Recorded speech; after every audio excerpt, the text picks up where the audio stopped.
We're doing something we ain't did in a very long time. Eat them up, eat them up. Victory Mondays. You are Locked On Texans, your daily Houston Texans podcast. Part of the Locked On Podcast Network, your team every day.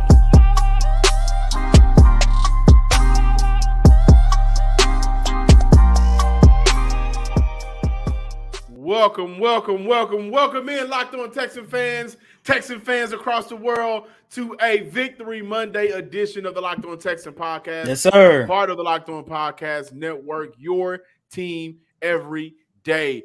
This episode, this Victory Monday, is brought to you by LinkedIn. LinkedIn Jobs helps you find the qualified candidates you want to talk to faster. Post your job for free at linkedin.com/LockedOnNFL. That's linkedin.com/LockedOnNFL to post your job for free. Terms and conditions apply. If you are new to the Locked On Texan podcast, be sure to subscribe, like, and comment wherever you get your podcasts, including YouTube. And thank you to all of our returning listeners and viewers. I am your Texans football analyst, John, some sports guy Hickman, and of course, joining me as always, your Texans credential media member, Sports Illustrated's own Cody Davis. Today, we're looking at the unsung heroes of the victory versus the Jacksonville Jaguars. What went right for the defense? What went right for the offense? And on the day where Houston saw the fullback Andrew Beck return to kickoff, C.J. Stroud moving to second all-time among rookie quarterbacks through their first 3 career games, passing yards. Everything went right for the Houston Texans, who beat the Jags 37-17. C.J. Stroud was 20 of 30 on the day for 280 yards for the Houston Texans. Did not allow a sack. The Texans did rush for 86 yards on the ground, 3.3 yards per carry. Something to note, Devin Singletary closed the game out for the Houston Texans. 9 carries, 41 yards, 4.6 yards per carry. Dameon Pierce did get a very tough, ugly, nasty touchdown to open up the game after C.J. Stroud hit Tank Dell, who went down on the 2-yard line. The playmaker, the man himself, and by the way, take some time out of your day to go read Cody Sports Illustrated's rookie diaries, as he had an opportunity to talk to Tank Dell. 5 catches, 145 yards, and a big 68-yard touchdown on the day. Shaq Griffin, the guy who we've been critical of, he returned back to the Jacksonville Jaguars, led the way for the Houston Texans with 10 total tackles, 7 solos. Backing him up was Henry Toto on the day, the rookie who also had 10 tackles on the day. Houston as a team got 72 tackles on the day. Will Anderson had 4 total tackles, but he also had a very important block field goal, which helped Houston go down and score the ball. If we started off with Cody, well, what went right for the offense? Let's hear it. What went right for Houston on Sunday as they picked up their victory? I understand a lot of people are excited about C.J. Stroud, Tank Dell, even Dameon Pierce and Devin Singletary. It finally seemed like they got something going in the rushing attack. However, John, I think the biggest thing that went right for the Texans, especially on the offensive side of the ball, was the offensive line. This was the first time that we finally saw the Texans utilize the same lineup for 2 consecutive weeks, which was Josh Jones, Kendrick Green, Jared Patterson, Shaq Mason, and George Fant. And let me preface my statement by saying this. I'm not about to sit here and say that the offensive line gave the greatest performance of all time, because they didn't. It wasn't clean. It definitely wasn't clean, because the Texans had about 8 penalties for 75 yards. And out of those 8 penalties, at least 5 was on the offensive line when you take a look at the illegal blocks, when you take a look at the false starts. However, they finally had an opportunity to develop some chemistry and continuity. And that is very important because, John, listeners and viewers, ever since the injuries to Scott Quisenberry, Titus Howard, Kenyon Green, Juice Scruggs, and now Laramie Tunsil, the one thing that I kept hearing and the one thing that I kept seeing this offensive line struggle with was just getting accustomed to one another. You take a look at this offensive line. The only guy who was the projected starter from day one of training camp is Shaq Mason. Everybody else is guys that they literally just traded for, signed, rookies that literally just got thrown into the fire. When you take a look at a guy like Jerry Patterson, this was the very first time that they used that same lineup, and we saw the positive impact that it had. The first 2 games, CJ Stroud was hit 19 times. In this game against the Jacksonville Jaguars, they was hit 4 times. I don't know if my math is correct, but John, I only counted 4 pressures that the Texans offensive line gave up with 0 sacks. And I know that's definitely right. And when you look at the first 2 games, CJ Stroud had got sacked 11 times. And due to the production of this offensive line, they was able to create holes for the run game. They gave CJ Stroud a really good time to go through his read, and all of that resulted in one of the most efficient offensive plays we saw out of the Houston Texans ever since the start of this rebuild. And by the way, by scoring 37 points, the offensive line helped the Houston Texans score their 2nd most points since they hung 41 on the Los Angeles Chargers in December of 2021. I just want to make sure I give credit where credit is due. That offensive line had a really good day. And the thing about the offensive line was, it matches up with the play caller, who I'm going to say was right for the offense, right? So the very first play of the game, what did Houston do? They got Dameon Pierce involved in the passing attack. He picked up 7 on the very first play. But you saw Bobby Slowick, the greatest West Coast hits, whatever it's called. You saw him as an offensive coordinator, right? Go through the first couple of weeks of the season and say, you know what? Didn't work here, okay? It didn't work for a half here. But I also see when I said, you know what, let me put the ball in my best player's hand. And so far, through 3 weeks, Laremy Tunsil hasn't played in 2 games. So through 3 weeks, who's been the Texans' best player offensively? C.J. Stroud. And so what he did was he took a look at how they ended the game off against the Colts, and he realized, what did we say throughout the week? What was the keys to victory? Use the pass to open up the run. And so when you look at the line being successful, they were not successful in the run game as you like to see them as, right? And I'm sure they want to continue to get better in that area. But you saw them be successful pass protection, protecting their quarterback, which I think matches up to what the philosophy and the scheme and what they wanted to do this week. Use the pass to open up the offense. And that's what happened when you look at how Houston was able to go out there and get those big plays. A 68-yard play to Tank Dell. You saw Nico Collins, who continues to be very good at yards after the catch. He takes a drag route, and he takes for 27 yards, right? And that allows Houston to go up 17-0 right before the half. So kudos to the offensive line because they wanted to come out swinging in terms of passing the ball. That's what the offense did, 20 of 30 for the day for C.J. Stroud, but the offensive line gave him a lot of time to sit back and to be able to go through his progressions, and he did a very good job on going through his progressions and reads. That's a very underrated part of his game. You see a lot of these rookie quarterbacks, they have 1 or 2 progressions, and sometimes they may take off, but C.J. does a very good job dissecting the defense quickly, reading where the ball needs to go, and moving forward. I also think he's what went right for Houston. No turnovers again. Right now, he leads the NFL in most passing attempts without a turnover. And there was one that could have happened today, but it didn't.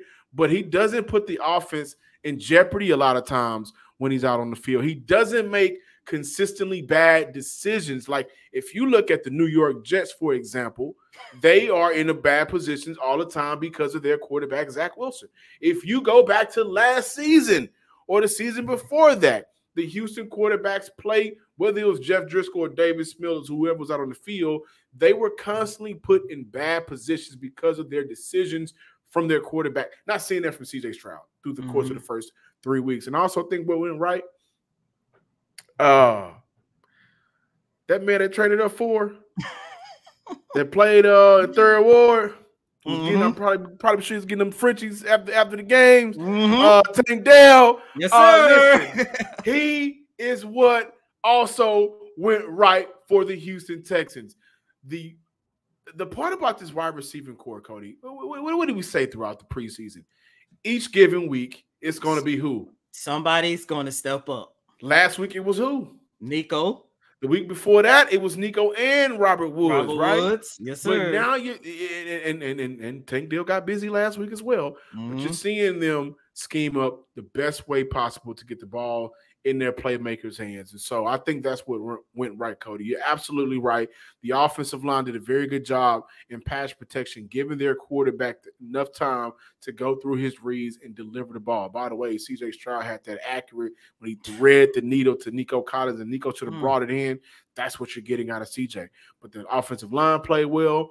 Also, Bobby Sloak, I thought, did a very good job of scheming up plays offensively, and they did a very good job of finding ways to get the ball in their playmakers' hands and not be so hard-headed about it, which is what Houston did versus the Colts in the first half. But as you saw, to end off that game in quote-unquote garbage time, you saw them say, you know what, we're going to ride it out with the best player, and that's what they did. All three phases of this offense I thought was much better than what they saw than what we saw from last week. And so kudos to everybody on the offensive side of the ball. You definitely want to see them continue to run better, but what a great game for Houston offensively. And when we come back, we're going to talk about what went right for the defense, but what also can go right for you is checking out LinkedIn Jobs. These days, every new potential hire can feel like a high-stakes wager for your small business. You want to be 100% certain that you have access to the best qualified candidates available. That's why you have to check out LinkedIn Jobs. LinkedIn Jobs helps you find the right people for your team faster and for free. It's super easy to create a job post on LinkedIn, then add your job with the purple hashtag hiring frame to your LinkedIn profile to spread the word that you are hiring. Simple tools like screening questions make it easy to focus on candidates with just the right skills and experience so you can quickly prioritize who you like to interview and hire. This is why small businesses rate LinkedIn Jobs #1 in delivering quality hires versus leading competitors. So make sure that you check out LinkedIn Jobs. Make it easier to talk to the people you want to talk to faster. Post your job for free at linkedin.com/LockedOnNFL. That's linkedin.com/LockedOnNFL to post your job for free. Terms and conditions apply. Welcome back in, ladies and gentlemen, to this Victory Monday installment of Locked On Texans. The Houston Texans won their very first game of the 2023 campaign, 37-17, in a win against the Jacksonville Jaguars, John. I'm not sure what that means in terms of the winning streak, but the Texans have some type of winning streak in Jacksonville, and I believe they have won every single game in Jacksonville since 2017, I believe, which was that one random remarkable season that Jacksonville had. But the Texans did pick up their first victory. We talked about the offense. Now we're going to get into the defense, John, and what went right for this defense to me was this secondary overcoming the injuries that they had. Early on in the week, when we got the news that Derek Stingley Jr. and Tavier Thomas was going to miss Sunday's game, along with Jalen Petrie, who missed his second consecutive game due to the bruised lung that he sustained in their season opening loss against the Baltimore Ravens. A lot of people, including myself, did not know what to expect from the Texans defense, from the Texans secondary. However, they played really, really good. I know we're going to do our unsung heroes in the last segment. However, I want to bump this up a little bit and say that I'm going to hand out an MVP award on the defensive side of the ball, and that is going to go to a guy that I've been rooting for a lot. However, I've been disappointed ever since watching him doing OTAs, and that's Shaq Griffin. He finished the game with 10 tackles, which was the second most he recorded in his career, by far the best game that he has ever played since putting on that Houston Texans jersey, and that was very telling because Shaq started in place of Derek Stingley Jr., who before he went down with that hamstring injury, he was having a very good start to his sophomore campaign. By the way, with 10 tackles, that's the most he recorded since helping the Seattle Seahawks win in a November 2020 game against the Dallas Cowboys, where he recorded a career best 12 tackles. Yeah, I'm gonna tell you who I thought would help contribute to Houston defense and what went right for that defense. My man just tweeted 50 minutes ago, walk in your trap, take over your trap. You know what I'm talking about? Steven Nelson. For the past 2 seasons, he has been CB1. And there, I thought there was some uncertainty heading into this game because of Derek Stingley and his injury. And make no mistake about it, I thought Shaq Griffin played very good. One thing that I like about both Shaq Griffin and Steven Nelson that I have not seen from Derek Stingley, both of those guys ain't scared to hit. Boy. And we had a big hit from Shaq Griffin on Stephen Ridley. Steven Nelson got in on some of the action, but neither one of those guys were scared to get dirty and make a tackle. But I thought Steven Nelson played well for Houston. I thought he was very good. I thought he was clearly the best corner on the field. I know you like Shaq Griffin because Shaq Griffin did go out there and have a very good game. And I think when you look at Shaq Griffin's floor and his ceiling at this point of his career, I can understand it because his floor is lower than his ceiling. Steven Nelson is a little bit closer to one another. So the margin of he had a bad game or off game or good game or whatever the case is different for Shaq Griffin because of what we've seen. Griffin did have a very good game. But Jimmy Ward's presence back on his defense, I feel like Jimmy Ward for this defense, I feel like you had D'Amico on the field with you. And listen, Jalen Petrie was on the field week 1. That defense played better, right? Week 2, where was Jalen Petrie? On the sideline along with Jimmy Ward.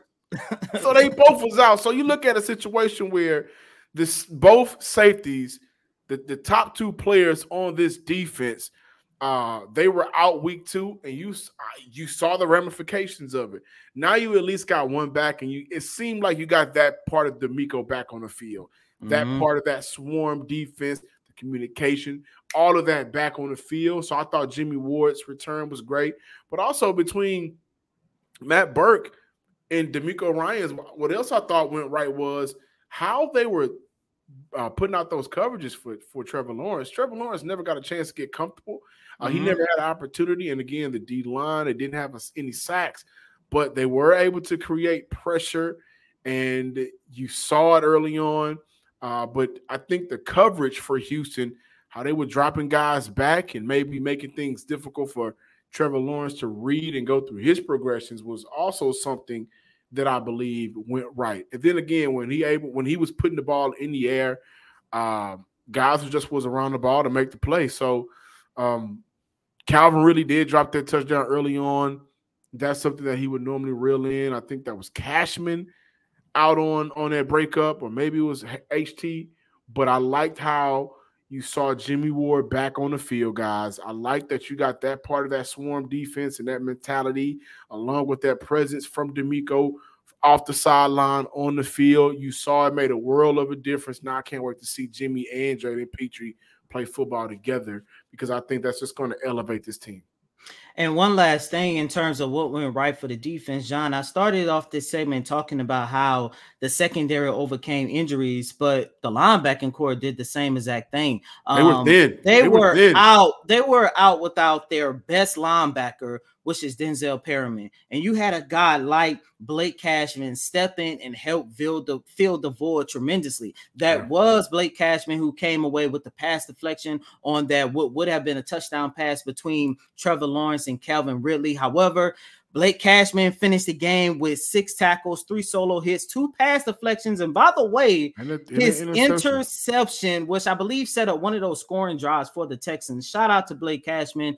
Better play for the linebackers, John. I'm so happy that you talked about the return of Jimmy Ward, because going back to Friday, I think it was Friday's press conference, we had an opportunity to talk to Coach D'Amico Ryans, and one of the questions that he was asked was, what does Jimmy Ward bring to this defense? And he said somebody that's going to be a communicator, and that's exactly what we saw. This defense played phenomenal, but I just wanted to make sure we did not close out this segment without talking about the improved play from the linebackers, especially Blake Cashman. Yeah, and every turnover for Houston led to some points. So you look at the punt, that led to a touchdown. The fumble by the Jags, that led to a field goal. The interception by the Jags, that led to a field goal. The turnovers on down for the Jags, that led to a field goal. So that is 16 points right there that led that resulted in Houston, getting out ahead of the Jags due to the turnovers from their defense or however they was able to make those plays. So again, all of that mattered. And this is just one of those moments where you see D'Amico out on the field. The energy was totally different. The energy from the kickoff, it was different. And they was able to go out there and capitalize. I think that was the story of the game. We look at the offensive line giving CJ Stroud time. I think another part of the story of the game is Houston capitalizing on turnovers. They did that very well. Hey, listen, guys, are you missing some syrup for your pancakes, or you just ran out of your favorite coffee creamer? With DoorDash grocery delivery, you can get what you want right when you need it, right at your door. Super simple, super easy. Listen, you've trusted DoorDash to deliver your restaurant favorites. Now you can get your groceries delivery right to your door. With thousands of grocery stores to choose from, you'll find the best in your neighborhood and boost your local economy with each and every order. You'll get exactly what you order, or we'll make it right. So sit back and enjoy your quality groceries just like you picked them for yourself, like you was out there at the store yourself. You want even more value? You can save on all of your grocery and restaurant favorites with a $0 delivery fee on all eligible orders with a DoorDash Pass memberships called Dash Pass membership. So get 50% off your first DoorDash order up to $20, up to a $20 value when you use promo code LOCKEDONNFL at checkout. Limited time offer, terms apply. That is 50% off up to $20, no minimum subtotal, and $0 delivery fees on your first order when you use DoorDash. Just download the DoorDash app in the App Store and enter promo code LOCKEDONNFL. Welcome back, Locked On Texans listeners and viewers from across the world, as Cody and I continue to celebrate the 37-17 victory by the Houston Texans over division rival Jacksonville Jaguars. Before I go any further, I want to check something because we may be on to something here in Houston. So right now, the Colts, they're leading the division. It's not the Jags. Houston beat the Jags. This division I think, is up for grabs, right? I really do believe so.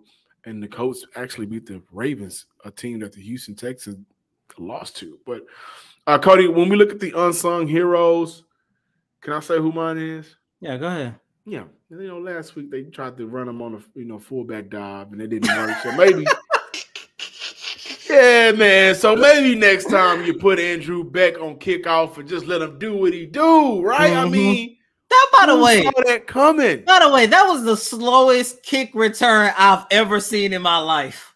If you go back and you watch their play, man, I think when they go through film week, the Jags are going to look at their play and they're going to say, Trey Herndon, what were you doing here? Because, boy, did he take a bad angle. Andrew Beck, of all people, was able to beat that angle, got out to the edge, made a couple of guys miss, and returned the first kickoff return for Houston since 2021, I believe. And so he's my unsung hero. That's a big play to get a kickoff return. You also give your offense a break, who had been on the field for a good moment to that point. And that energy just continues to ooze out, and it goes to all three levels of the game. Special teams, the defense, and the offense. One of the better and bigger plays of the game. Of course, we're going to talk about CJ and Tank, but that was a hell of a play. Andrew Beck, my week in the gym is dedicated to you, my brother. I actually have 3 unsung heroes. The first one on the offensive side of the Destiny's ball. Child. First on the offensive side of the ball, I'm gonna go with Nico Collins. You know, I understand when you take a look at the box score, he only had 34 yards on 2 catches. However, I think the hot start that he has had to start the season off, when you go back and you take a look at that game, especially in the first half, he drew a lot of attention, which is part of the reason why you had a guy like Tank Dell who was able to go out there and catch 5 balls for 145 yards. That's part of the reason why you had somebody like Brevin Jordan who was able to find the end zone. And, you know, he just drew so much attention, and that also opened up this offense. So that's one part of my, you know, unsung heroes. The second part on the defensive side of the ball, once again, overcoming injuries. Shout out to Graylin Arnold, second career start, first time with the Houston Texans, and he went out there and helped this secondary play really good. Finished the day with 5 tackles with 3 solo hits. My last unsung. Oh, go ahead, John. Go ahead. Well, let's see if we got it. I'm gonna calm down. Let's see if we're on the same page for this last unsung hero. I got Brevin Jordan, man. I got to show him some love. The drive that he scored on, he was featured on that drive more than Dalton Schultz. And I think a conversation we should have this week is how much of the skill set of Brevin Jordan matches the offense and the tempo. Dalton Schultz also dropped a touchdown. I believe he could have caught in the back of the end zone. But Brevin Jordan did look good for Houston. Didn't have a lot of catches, didn't have a lot of yards. But I thought that catch, we had to make an adjustment on that catch, by the way, to score. That pass was behind him. Very athletic play. He's a guy that neither one of us had making the original 53-man roster. And he went out there, made a play for Houston, right? And the score is a score, right? And so a shout out to Brevin Jordan for shutting me up. Shout out to Brevin Jordan for going out there and being a factor for this team through the course of the first 3 weeks of the season. He has a score. Dalton Schultz doesn't. And I wonder if that plays an impact and how they move forward. I don't know, but he's one of my unsung heroes of the day. Thank you guys for checking out this Victory Monday episode of the Locked On Texans podcast.